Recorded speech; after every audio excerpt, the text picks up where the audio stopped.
afternoon everyone, welcome back to the channel to a new vlog. এই কাজ থেকে বাড়ি এলাম, বাইরে খুব রোদ, মানে মাথা খারাপ হয়ে যাচ্ছে। আজকে আবার একটু কেনাকাটি আছে, তো একটু খেয়ে দিয়ে রেস্ট নিয়ে একটু রোদ্দুরটা পড়লে 4:30-5টা করে আবার একটু কেনাকাটি করতে যাবো পয়লা বৈশাখে। এই চান টান করে এসে ফ্রেশ হলাম, এবারে লাঞ্চ করতে বসে গেছি একসাথে আমি আর এই মা। এবার দুজনে মিলে একটু গল্প করতে করতে খেয়ে নিই। রেডি হয়েছি, এবার বেরোবো।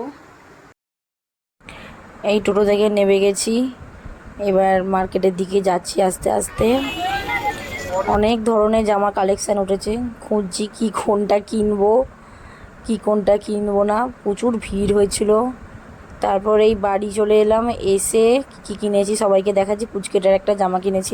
এই ফ্রেশ হয়ে নিলাম, ডিনার করে নেবো, রাত্রি হয়ে গেছে। ব্লগটা যদি কিছু ভালো লাগে থাকে please do like, comment, share and subscribe. Good night, by.